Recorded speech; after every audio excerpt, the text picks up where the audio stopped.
आज हम डिस्कस करेंगे द एयर पैसेज वे के बारे में। तो एयर पैसेज वे किसे कहते हैं? रास्ते को। तो एयर पैसेज वे क्या है? रिस्पायरेटरी सिस्टम का एक पार्ट है, यानी एक हिस्सा है।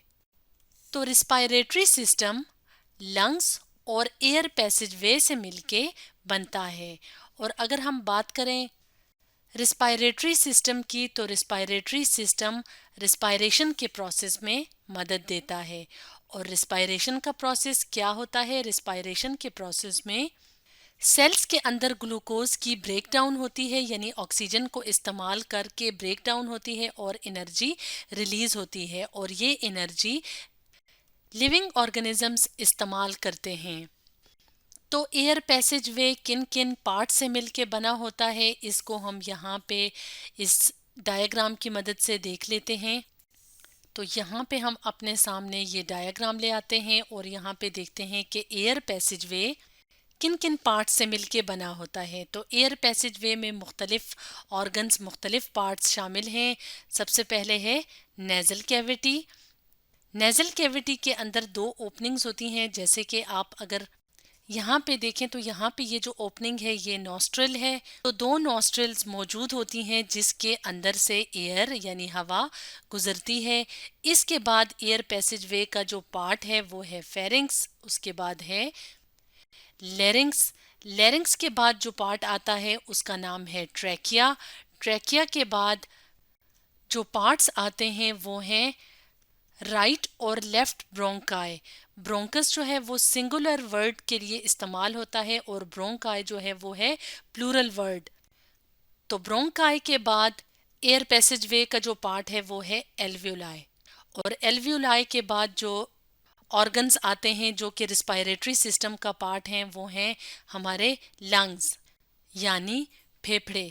तो हम वन बाय वन करके एयर पैसेज वे के इन सारे पार्ट्स को डिस्कस करते हैं। सबसे पहले नेज़ल कैविटीज़ क्या होती हैं? नेज़ल कैविटी के अंदर मौजूद होती है म्यूकस मेम्ब्रेन। तो म्यूकस मेम्ब्रेन जो होती है, जो नेज़ल कैविटी के अंदर मौजूद होती है, यानी उसकी जो लाइनिंग होती है, जो कवरिंग होती है, वो म्यूकस मेम्ब्रेन होती है। तो वो हवा को क्या करती है? मॉइस्ट यानी हवा को नम कर देती है और वार्म कर देती है यानी गर्म कर देती है। इसके अलावा जब हवा बाहर से अंदर नॉस्ट्रल्स के ज़रिए अंदर आती है नेज़ल कैविटीज़ में, तो यहाँ पे छोटे छोटे हेयर्स मौजूद होते हैं जो क्या करते हैं, एयर के अंदर मौजूद जो डस्ट पार्टिकल्स होते हैं उनको वहीं पे जकड़ लेते हैं यानी ट्रैप कर लेते हैं, ताकि हवा जो है वो साफ़ और आलूदगी से पाक हो जाए। तो ये जो हवा होती है जो कि मॉइस्ट होती है, वार्म होती है और क्लीन होती है यानी साफ़ होती है, तो ये अब मूव करती है नेज़ल कैविटीज से नेक्स्ट पार्ट की तरफ जिसका नाम है फेरिंग्स। तो फेरिंग्स क्या है? एक मस्कुलर पैसेज है, यानी एक रास्ता सा बना होता है या रास्ता मुहैया करता है। और ये फूड यानी खुराक और हवा दोनों के लिए कॉमन होता है। इसका क्या मतलब है कि ये अपना रोल प्ले करता है डाइजेस्टिव प्रोसेस में भी और इसके अलावा ब्रीदिंग के प्रोसेस में भी, यानी जो रिस्पायरेशन के प्रोसेस में जो ब्रीदिंग का स्टेप होता है, जहाँ पे जो हवा है, एयर है, वो बाहर से अंदर आती है और अंदर से फिर बाहर की तरफ जाती है, तो उसमें फेरिंग्स अपना रोल प्ले करता है। तो फेरिंग्स से एयर मूव करती है नेक्स्ट पार्ट की तरफ जिसका नाम है लेरिंग्स। तो लेरिंग्स को वॉइस बॉक्स भी कहा जाता है। इसके लिए हम अपने सामने, तो यहाँ पे अगर हम देखें तो यहाँ पे हमें लेरिंग्स या वॉइस बॉक्स नज़र आ रहा है। और लेरिंग्स जो है वो थ्रोट रीजन में यानी जो गले वाली जगह होती है वहाँ पे मौजूद होता है। तो इस तस्वीर में अगर हम देखें तो ये यहाँ पे हमें एक पाइप सा नज़र आ रहा है जिसको ट्रैकिया कहा जाता है। तो लेरिंग्स ट्रैकिया के ऊपर इस हिस्से में थ्रोट वाले रीजन में मौजूद होता है।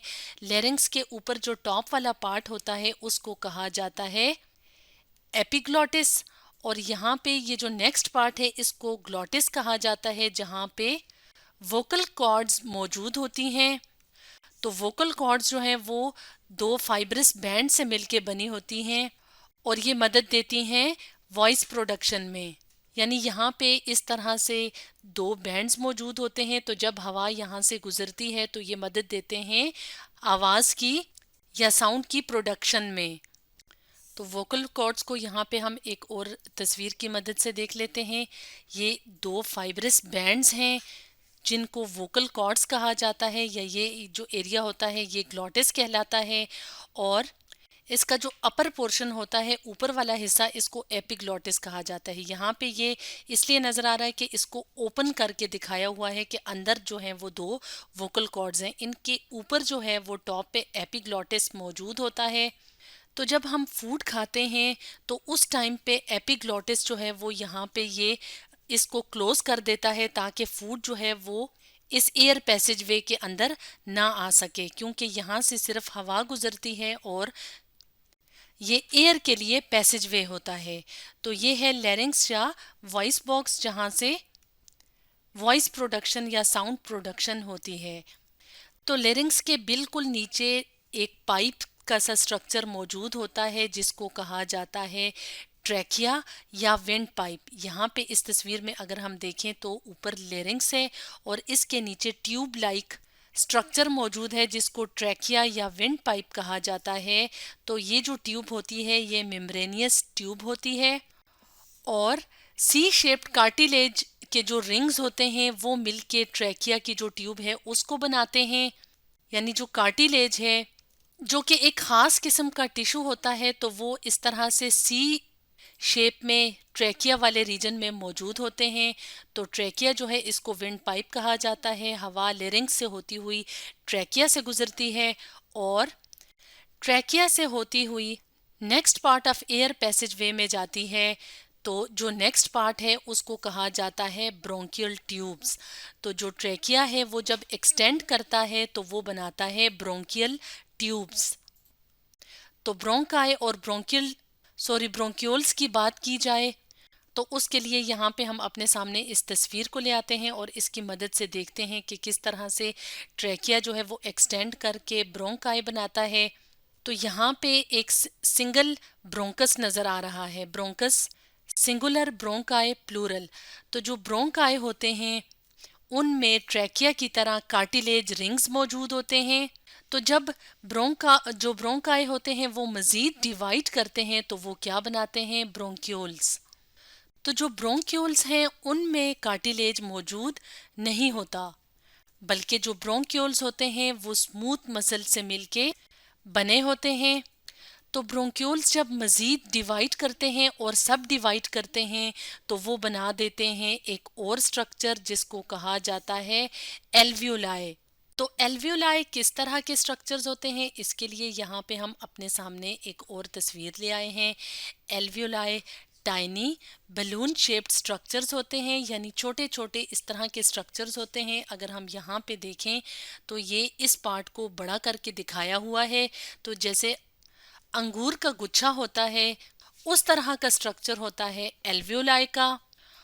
और जो एल्वियोलाई हैं वो फंडामेंटल यूनिट्स होते हैं लंग्स के, यानी ये फेफड़ों के अंदर छोटे छोटे पार्ट्स होते हैं। मिलियंस ऑफ एल्वियोलाई जो होते हैं वो लंग्स में मौजूद होते हैं। तो ये क्या कहलाते हैं, फंडामेंटल यूनिट्स ऑफ लंग्स। तो यहाँ पे अगर हम देखें तो एल्वियोलाई के इर्द गिर्द जो है वो बहुत ज़्यादा जो है वो एक जाल सा मौजूद है ब्लड कैपिलरीज का। और ये वो जगह है, यानी लंग्स के अंदर ये वो साइट है, ये वो जगह है जहाँ पे एक्सचेंज ऑफ गैसेस होती है। यानी जो हवा नेजल कैविटी के ज़रिए एयर पैसेज वे में आती है और यहाँ तक पहुँचती है, तो यहाँ पे जो एल्वियोलाई होते हैं इनके इर्द गिर्द कैपिलरीज का एक जाल बिछा होता है। तो जो हवा बाहर से आती है वो उसमें ऑक्सीजन की मिकदार बहुत ज़्यादा होती है। तो ऑक्सीजन जो कि रिस्पायरेशन के प्रोसेस में रिक्वायर्ड होती है, जिसकी ज़रूरत होती है, तो ये ऑक्सीजन जो है वो इन ब्लड कैपिलरीज में दाखिल होती है और जो कार्बन डाइऑक्साइड गैस है वो एल्वियोलाई में आ जाती है और यहाँ से ये जो कार्बन डाइऑक्साइड है ये एयर पैसेज वे से जाती है बॉडी के बाहर। तो इस तरह से एल्वियोलाई को फंडामेंटल यूनिट्स ऑफ लंग्स कहा जाता है। इस तरह से हवा यानी एयर जो है जो रिस्पायरेशन के प्रोसेस में इन्वॉल्व होती है, यानी उसके अंदर ऑक्सीजन जो होती है वो रिक्वायर्ड होती है रिस्पायरेशन के प्रोसेस में, वो पहुंचती है लंग्स तक। और लंग्स क्या है? लंग्स भी रिस्पायरेटरी सिस्टम का एक पार्ट है। यहाँ पे हम अपने सामने अगर इस तस्वीर में देखें तो यहाँ पे हमें एयर पैसेज वे के मुख्तलिफ पार्ट्स नज़र आ रहे हैं, इसके अलावा लंग्स नज़र आ रहे हैं। तो लंग्स स्पॉन्जी स्ट्रक्चर्स होते हैं, और ये स्पॉन्जी स्ट्रक्चर्स क्यों होते हैं? क्योंकि इसमें मिलियंस ऑफ एल्वियोलाई मौजूद होते हैं, जो छोटे छोटे एयर सैक्स होते हैं। तो इस वजह से जो लंग्स होते हैं वो स्पॉन्जी से स्ट्रक्चर्स के होते हैं। और लंग्स कहाँ पे मौजूद होते हैं? चेस्ट कैविटी में, जिसे थोरेसिक कैविटी भी कहा जाता है। और लंग्स जो हैं वो क्योंकि स्पॉन्जी स्ट्रक्चर्स होते हैं तो इनकी हिफाजत के लिए रिब्स मौजूद होती हैं। रिब्स यानी पसलियाँ। तो आज हमने डिस्कस किया द एयर पैसेज वे के बारे में।